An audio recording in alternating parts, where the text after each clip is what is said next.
Professor Contreras, just a few further questions. In the course of your evidence, you've referred on a handful of occasions to labile blood components as contrasted with, for example, fractionated concentrates. Could you just assist us in understanding what you're talking about when you talk about labile blood components and what the significance was of the distinction you were seeking to draw? Labile blood components are those components that are taken from a unit of blood and processed at the transfusion center.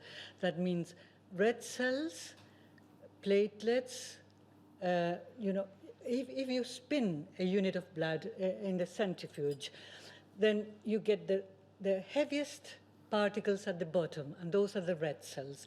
Then there is a layer that we call the buffy coat because it's got a buffy color. And that buffy coat is rich in platelets and white cells. White cells are the ones that defend us against infections, and particularly bacterial infections. But at the same time, they cause lots of febrile transfusion reactions. So they got two edges to it. And on top of it is the plasma.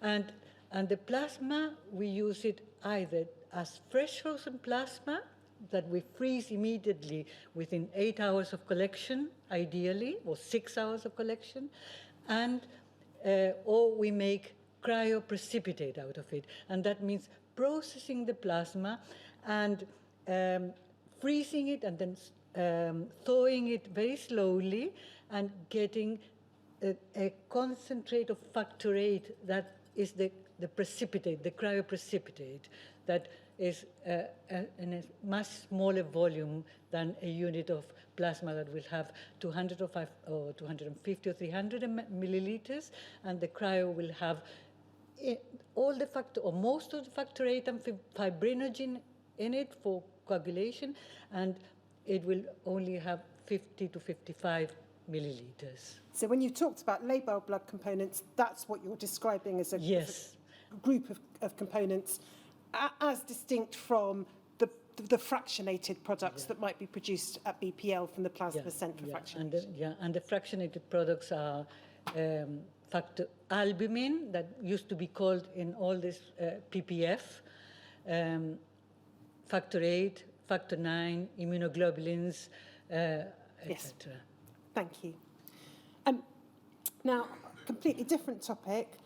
I asked you yesterday about the organisation of the National Blood Transfusion Service, and you talked about your view that there should have been a properly funded National Blood Transfusion Service. As I understand it earlier than there was. When do you consider that a properly funded national service should have been established? As early as possible, you know, in the 1980s, perhaps.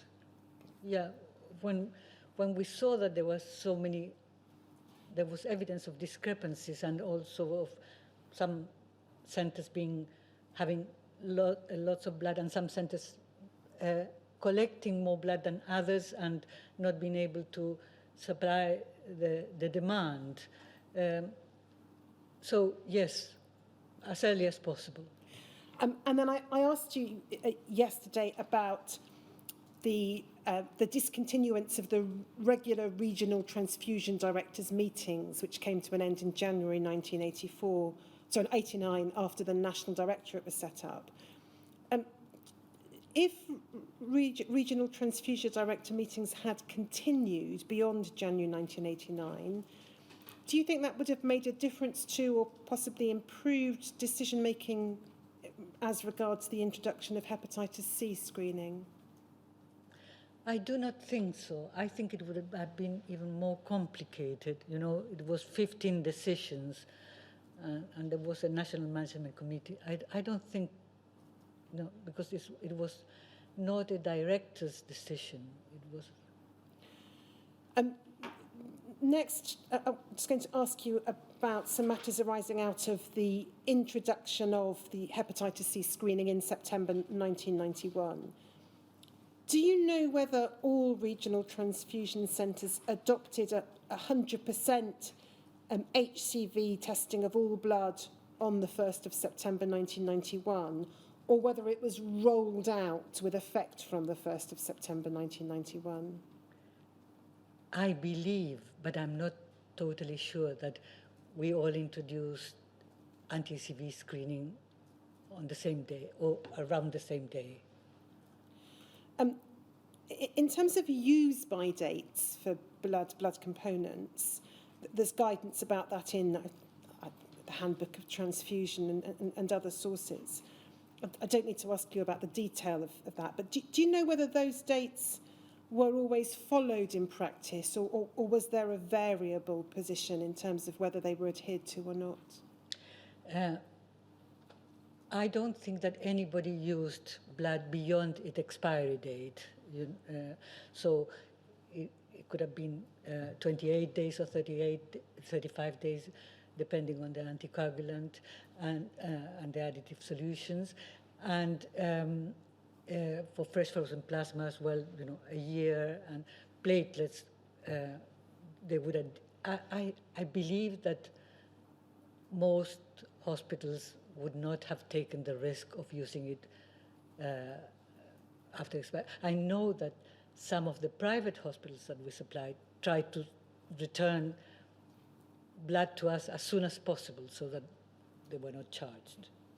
But just for the sake of clarity, that would have been decision-making by the hospitals that had the products in storage and were actually going to use them. It wouldn't necessarily come to your attention if hospitals were using stocks beyond their use. It wouldn't come to our attention. But that's where education was so important. In terms of the possibility of untested blood components being in the NHS system in the weeks or months after the 1st of September 1991, are there reasons why there might have remained untested components in the system beyond that 1st of September date? Are there types of frozen component, for example, that Yes, might already be in stock? Yes.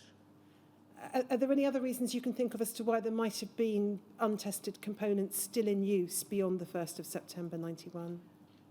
Because the hospitals had stocks, platelets not, but red cells and cryo fresh frozen plasma. In terms of frozen red cell concentrates, I think that's something you referred to at an early stage of your evidence. How long could they be stored in the frozen state before being used? 10 years,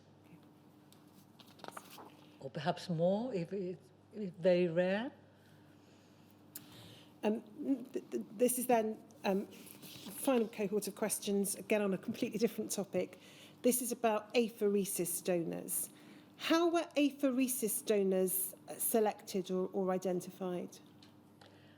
First of all, because they had been donors in the past. So at least for our center, they should have given at least 2 donations before they became apheresis donors. And usually it was their interest when going to a study clinic, one of our 3 study clinics, and seeing other donors connected to these machines. They say, what is he or she doing? And so it was, they volunteered. Sometimes we asked a donor who was large enough and a good donor who had given several donations, would you be interested in plasmapheresis? So we tried to increase the number of apheresis donors. And they needed to have very good veins, had a certain size, and have a good history of donation, and yes. And is it right to understand that apheresis donors were ALT tested? Yes. And how frequently was that the case? So there were a number of plasma donors and platelet donors who gave blood fortnightly. They were amazing. And but you couldn't collect more than 15 liters a year of plasma a year. But until they reached the limit, they donated every fortnight. So, sorry, what was your question? The first question was how often they were tested, which I think you've answered each time they each donated. time. Why were apheresis donors ALT tested when standard donors, if I can use that term for the moment, were Because not? they went into pools, into plasma pools, so that if one unit had the possibility, remote possibility of infecting somebody, it could be distributed to thousands of factor VIII concentrates. If an apheresis donor attended to donate as part of the apheresis panel and had raised ALTs and were asked to defer donating, would they also be advised not to give blood by way of standard donation? Not problem, but the thing is that apheresis donors, once they became apheresis donors, we hardly ever asked them to give a unit of blood, because every time they came to give their donation, we had to take samples. So we had to control their red cell levels to control that they were not anemic. So if they gave plasma or platelets, they did not give whole blood. So those are the questions I am proposing to ask from those put forward by core participants. Do you have questions for Professor Contreras? I don't. Thank you very much. No. Professor, do you have anything you would wish to add? Yes, if you could bear with me, and yeah, I would like to say a few words. I know it's Friday evening and everybody wants to go home, but you know, I fully appreciate the IBI efforts and enormous amount of work that has gone into trying to thread all this complicated matter together for the benefit of those infected and affected. I am very sorry that this inquiry has come so late, when many of the infected and affected have died, are too ill or too old to benefit in any way from the conclusions arrived at by Sir Brian. The same applies to the witnesses. It would have been better for all concerned if this inquiry had taken place 30 years ago. The UK blood services have always been risk averse, but the tragic incidents in the 70s and 80s that led to this inquiry have changed the services beyond recognition, making the blood services one of the most risk-averse services in the NHS. I have always lived by the principle of what we all doctors say in first, do no harm. And I am sincerely sorry if any of my actions, decisions, or omissions harmed any patients or their relatives. That was never my intention. This has been difficult for us all, but I hope that what I have said, and I try to remember, has thrown a little more light into the inquiry's efforts to arrive at the truth. Thank you for listening to me. Thank you, Professor. Sir Brian. I have to say, I'm rather surprised that you haven't been asked to give evidence before, either in a case or an inquiry. I think there may be a lot of people now who realise what they've been missing. Because what they'll have missed is the straightforward, honest, helpful way in which you've given your evidence. A lesser person may have been more defensive about past decisions by the various bodies of which they were part. So I just want to thank you for your courage and your intellectual honesty in not ducking the question whether mistakes were made and unacceptable delays caused in the past. But I think it goes further than that. It's truly refreshing for me, for us, to see someone who has so obviously thought about what happened in the past and has been candid enough to admit that on some matters they themselves were wrong.